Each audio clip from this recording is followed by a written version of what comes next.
Imagine if your monthly budget did not have a cell phone bill, none of the apps, none of the random fees that are attempted with Instagram, Facebook, YouTube, X. Obviously, those sites are constantly just selling you stuff. Imagine if you didn't have a car payment. Imagine if you didn't have a car insurance payment. Imagine if you didn't have the digital television service, whatever channels you enjoy, from the opera to NFL football. Imagine if you didn't have that high water bill, that high electrical bill. Imagine if the whole bundle that you pay for, internet and all those digital services, didn't exist. Imagine if most of the food you ate you pulled out of your garden because you live in a place where the temperature never gets cold and the earth is rich with nutrients. Imagine if you walked all the time. You were lucky enough to have a rural bus service that's every 30 minutes going anywhere you want to go at a very low price. To be specific, where I live, 50 cents. Imagine if you could take a taxi a fairly far distance for $1.50. Imagine if you lived on your bike like I do, lived on a beach and rode your bike absolutely everywhere. Imagine if all those expenses that are classic of the American story in 2025, combined with all the extras, huge Christmases. I'm feeling it right now. My son is 10. I had good Christmases as a kid. We don't go too far over the top. My son wants a bunny this year, so I got to build a bunny cage. But in general, most of you will put on credit your kid's Christmas. And what's wrong with that? Having loyalty to the American dream requires purchasing. That's what we do. And I understand that addiction. I understand what makes it fun. I also had Christmases where I'm sure my parents couldn't afford the things they bought us. I don't know, but I would imagine. I grew up in a fairly middle class family with a very regal grandma, grandpa surroundings and very good family unit, big meals, lots of abundance. I never felt any lack whatsoever, and my parents were 100% dedicated to their sons. I was extremely fortunate. I had extremely good parents. The budget that we have down here right now allows me, as the power of attorney, to keep mom's bills paid at the house, to ensure that Nathan, as he comes through his year of wellness court, has something for the future, and obviously Daniel, as he's creating a new family for himself and a whole new direction with his career, that he has also something from mom and dad. That's what mom and dad wanted. The problem with the American dream is because of the taxation element. It starts becoming so difficult to put anything aside. And by having a different budget, I look at the way we use money completely differently. And never do I use a credit card to buy anything. I buy nothing on credit. I use a debit card to buy plane tickets. Lonnie buys vitamins. Debit card. It's the transaction. That's the paradigm. But the extra money does not come because suddenly I won the lottery or hit it big in the stock market. It comes because I'm using less. As I get my editing clients back, which mainly are local, as I start seeing our short films in film festivals, getting traction in film festivals, our short films, as I learn the ropes with making documentary films and the kind of autobiographical filmmaking that I do, I see the extra money allowing us to have, with our budget that we've created, where we basically take care of ourselves. My car is a 1966 Land Rover. If it doesn't run, I repair it. And currently, I don't have it registered. I don't pay for gas. I don't need to get new tires. I don't do any maintenance. Right now, it's just garaged. The expenses that most people are dealing with regularly, particularly if you have a new car, etc., I don't have. I have about $8 to $9 electrical bill, similar, a little less for water, $21 for internet. That's our bills. The food comes abundantly from all the various locations in Ecuador. Ecuador is an agrarian country. One of the reasons why I moved here.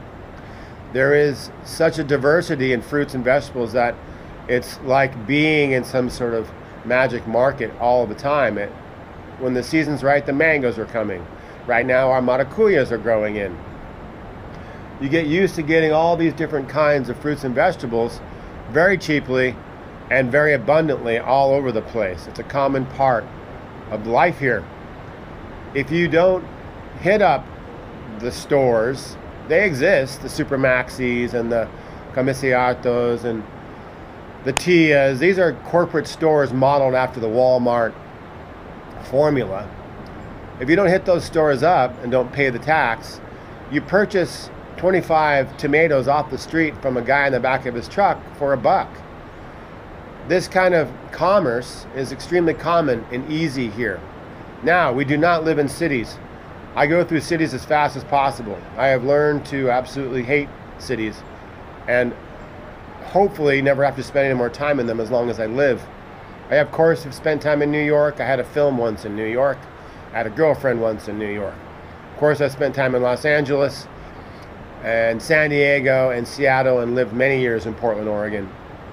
I know Salt Lake, of course, and Denver, and now growing Boise, and I was raised in Reno. I've been in Bogota and Lima and Cartagena and Cali and Medellin, all big cities. I've seen great reggae shows in Bogota. I saw a Salvador Dali lithograph opening that was extraordinary. Nothing more interesting than a visit to the MoMA in New York. I went to, in Venice, the Museum of Jurassic, I believe it's called. A fascinating place. I had to get reservations for the thing. An amazing visit. We were there with my friend Doug in April. I'm always down for culture, but I live in the country. I live around farmers and fishermen. We do really well in the Amazon. We live in our tent. We don't stay in expensive hotels. We spend a month above Otavalo in the mountains at Interaimi. We spend $5 a night for our room. Who does that? We didn't make reservations. We didn't go on Airbnb. We didn't and don't usually make any reservations. We get on the bus. We travel a long distance. We get off. We find a hotel. All of it is very organic, very grassroots. Everything you do in life is based on patterns. No matter how smart you think you are, you're like a migrating wildebeest. You do things because you do it. Suddenly a monarch flies away. A hummingbird flies all the way across North America, as does the monarch. The goose, the salmon, the tortugas here. You see these gigantic dinosaurs waddle up on the beach and lay their eggs. What's causing them to do that? We're very similar as humans. We get used to patterns, just as most Americans and Westerners are used to patterns. Shopping, being in debt, accepting debt as a way of life. That shows status. Your credit score matters. These are things that are all made up. We're working for retirement, made up. I have changed the way I behave. And by doing so, with years involved in this process, I have constructed a new kind of migration, a new analysis on how I use money. Often I trade. Lonnie and I bring lots of clothes from used thrift stores, used clothes. We trade that to the kids for fish and other supplies. We give them as gifts. That's tremendous collateral. When I go out to the Amazon, I don't get a hotel. I don't pay for traveling. I don't pay for any food. Everything is free. Everybody feeds us and takes care of us because we've been taking care of them. In this community, I paid for the paint on the highways. I have to buy a cake now for the Christmas party. I'm giving money to the colegio for our neighbors' kids, their Christmas dinner. These people come and ask me. These are the expenses I have. These random times of year when everybody wants to throw a party. A birthday party is for sure someone's going to come over and ask me if I could help with the cake. I don't know if I'm being used or if I'm not being used. At times, it frustrates me, but it's never really that much. 20 bucks here, 30 bucks there. I don't necessarily have it, but I also will survive without it. There is some months, like this December 2025, when you have all of the bills that stack up in the U.S., everybody wants your money. It is tight, and our lifestyle here would be very difficult if we didn't have this garden and these connections. A lot of folks come here expecting, I think, a cheap life, and they can use all that money from the U.S. here. That's not what we do. I don't have a bunch of money from the U.S. I have lots of bills in the U.S. I'm maintaining my mom's house and all of that, what's needed. I have to go visit there. I have to check in regularly. All of that is required. My mom and dad left that for us, for their sons, and my responsibility as the oldest brother is to maintain that structure and all that's included inside. That's memories of our life, and by no means am I going to let that. I just want to say something that's obvious. The whole idea of a Christ child coming to the planet brave enough to help folks with their emotional injury, emotional injury,